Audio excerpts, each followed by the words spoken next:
जो आज हम लोग क्लास 8 के पहला चैप्टर परिमेय संख्या की एक्सरसाइज 1.1 को हल करेंगे। पहला क्वेश्चन कहता है -4/5 को एक ऐसे परिमेय संख्या के रूप में व्यक्त कीजिए जिसका हर निम्नलिखित हो। ए 30, तो -4/5 5 जो है वो उसका हर कितना हो जाएगा, 5 बन के क्या हो जाएगा, 30 हो जाएगा।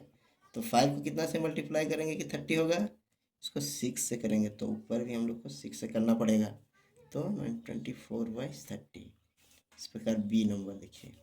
इसमें कहता है -4 को कैसे व्यक्त करेंगे कि उसका हर -45 होगा। तो इसके लिए हम लोग 5 को -9 से मल्टीप्लाई करेंगे तो ऊपर भी -9 से करेंगे तो +36 आंसर हो जाएगा। इस तरह बनेगा। चलो अब हम लोग क्वेश्चन नंबर 2 बनाएंगे जिसमें कहता है -36/60 को एक परिमेय संख्या के रूप में व्यक्त कीजिए जिसका हर 5 हो।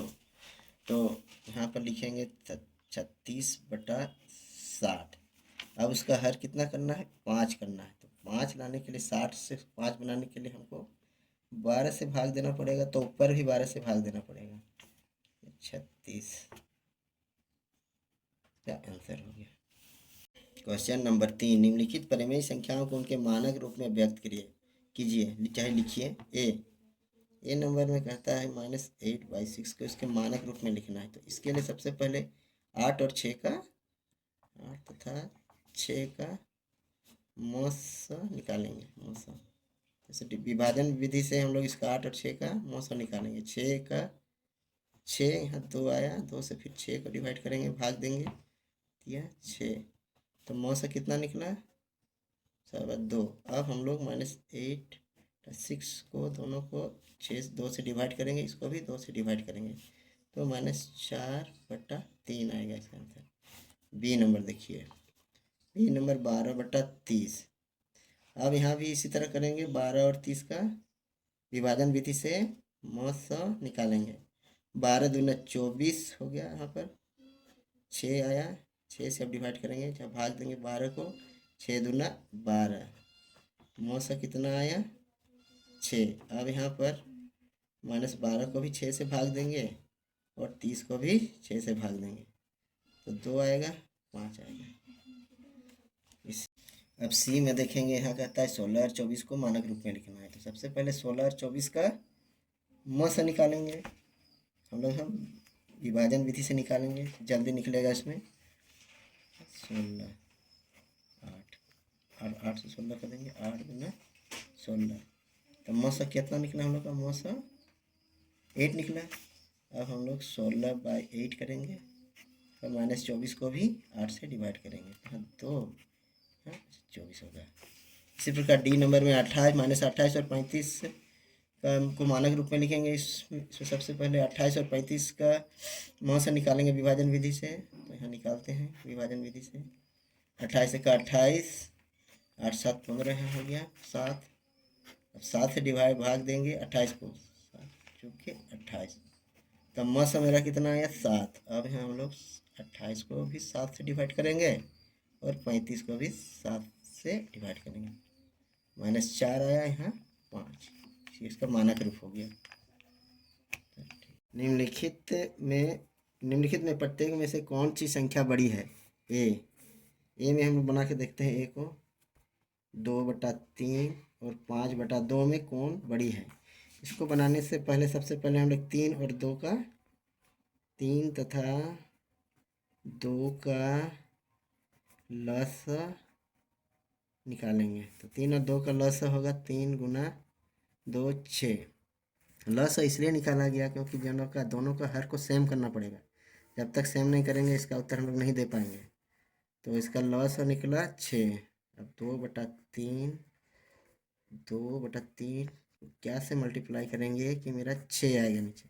तो 2 से मल्टीप्लाई करना पड़ेगा, यहाँ भी 2 से गुना करना पड़ेगा तो 4। इसी तरह 5/2 को क्या से मल्टीप्लाई करेंगे नीचे 2 को कि 6 आएगा। तो 3 से करेंगे तो ऊपर भी 3 से करना पड़ेगा, 5 दिया 15। अब जब दोनों का सेम हो जाता है, 4/6 और 15/6, इसमें दोनों का हर सेम हो गया। हर अगर सेम हो जाता है तो जिसमें से जो बड़ा है 4 और 15 में कौन बड़ा है? 15 बड़ा है तो 15, इसका मतलब 5/2 बड़ा हो जाएगा।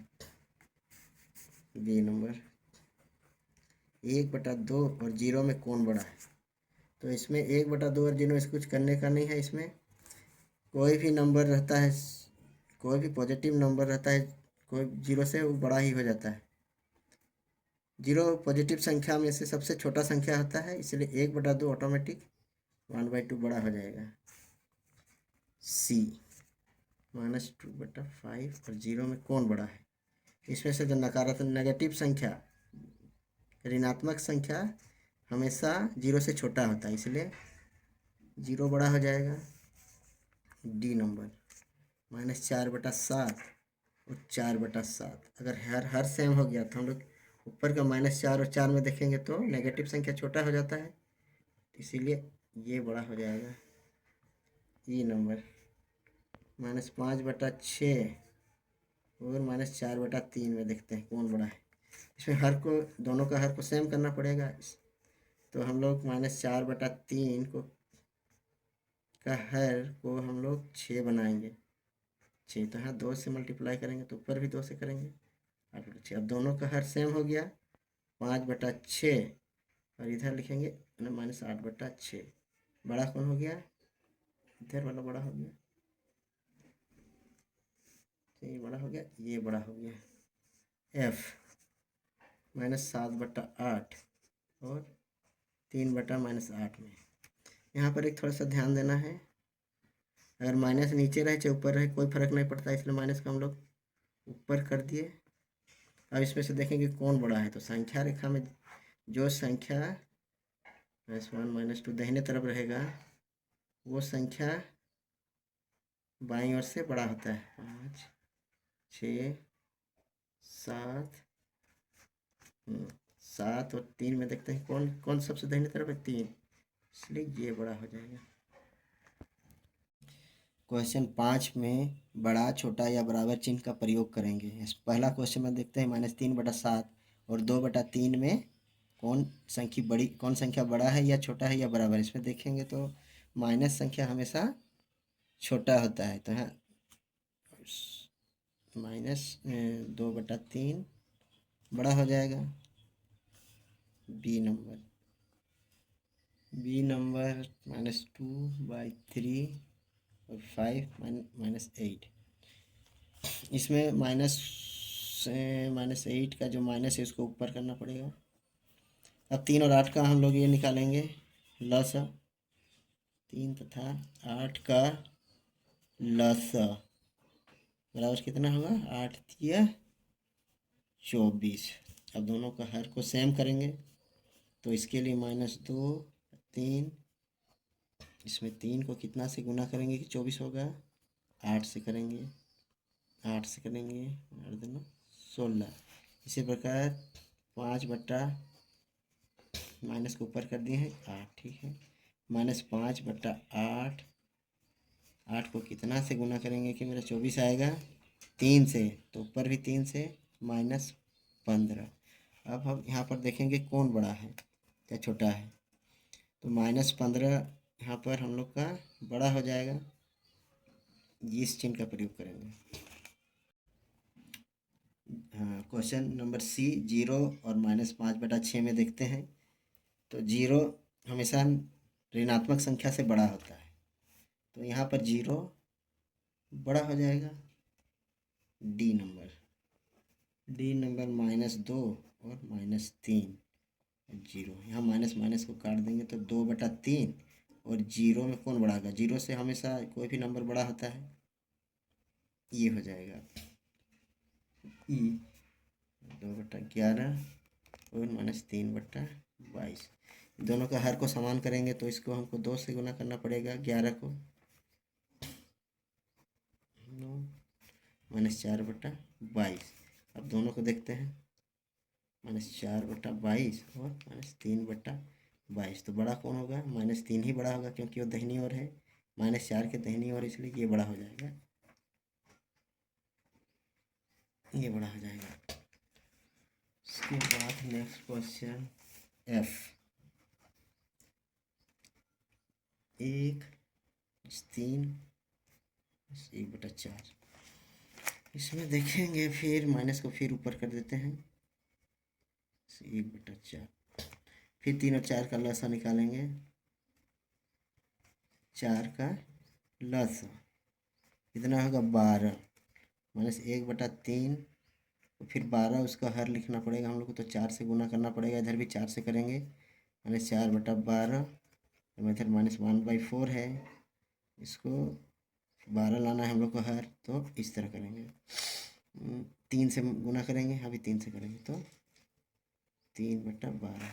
तो इसमें से देखते हैं -4 12 और -3/12 में कौन बड़ा है, -3/12 है। इसका मतलब 1/4 बड़ा होगा। क्वेश्चन नंबर 6, निम्नलिखित के समतुल्य 3 परिमेय संख्या लिखे। पहला 2/5, 2/5 को हम लोग 3 समतुल्य परिमेय संख्या लिखेंगे। तो लिखने का तरीका है 2/5, तो इसको हम लोग ऊपर और नीचे 2 से गुना करेंगे 4/10। फिर 2/5 को फिर इस तरह लिखेंगे, फिर 2/5, अब 3 से ऊपर नीचे मल्टीप्लाई करेंगे या गुना करेंगे, 3 दूना 6, 5 तिया 15। फिर 2/5, 2/5 को हम लोग 4 से गुना करेंगे, नीचे भी 4 से गुना करेंगे, तो 8/20। ये इसका तीनों इसका समतुल्य हुआ। अब क्वेश्चन नंबर बी, 5/7 के 3 परिमेय संख्या लिखेंगे। तो इसमें भी वही करना है, 5/-7, 5/-7 को ऊपर और नीचे 2 से गुना करना पड़ेगा अंश और हर को, तो 10/-14। फिर 5/-7 लिखेंगे, फिर इसका 5/-7 गुना 3, ऊपर नीचे 3 से गुना करेंगे तो 15/21। फिर लिखेंगे 5/-7 बराबर 5/-7 को फिर अंश और हर को अभी 4 से गुना करेंगे, 4×5 20, 7 चौके 28। ये इसका समतुल्य हो गया। इसी प्रकार हम लोग क्वेश्चन नंबर सी में देखते हैं 3/8 का भी हमको 3 समतुल्य लिखना होगा। तो इसके लिए फिर वही करना पड़ेगा, 3/8 और फिर 3 और 8 लिखेंगे, इसको फिर 2 से मल्टीप्लाई करेंगे, गुना करेंगे तो आएगा 6/16। 3/8, 3/8 को अब 3 से गुना करेंगे ऊपर नीचे, 3 तिया 9, 8 तिया 24। फिर 3/8 है, तो 3/8 को फिर हम लोग या तो 4 से करेंगे, ऊपर नीचे 4 से करना पड़ेगा, 4 तिया 12, 8 चौके 32। ये इसका समतुल्य हो गया, 3/8 का समतुल्य तीनों हो गया। क्वेश्चन नंबर डी, -2/-3 के 3 समतुल्य लिखेंगे हम लोग। तो -2/-3, इसको गुना करेंगे, ऊपर नीचे 2 से करेंगे, 2 से गुना किए ऊपर नीचे तो 2 दूना 4, 3 दूना -6। फिर -2 और -3, इसको भी फिर गुना करेंगे हम लोग, ऊपर नीचे 3 से करेंगे, 3 दूना -6, 3 तिया -9। इसी प्रकार -2/3, -2/-3, इसको अभी 4 से गुना करेंगे, 4 से, 4 दूना 8, 4 तिया -12। -2/-3 के 3 समतुल्य भिन्न इस तरह के।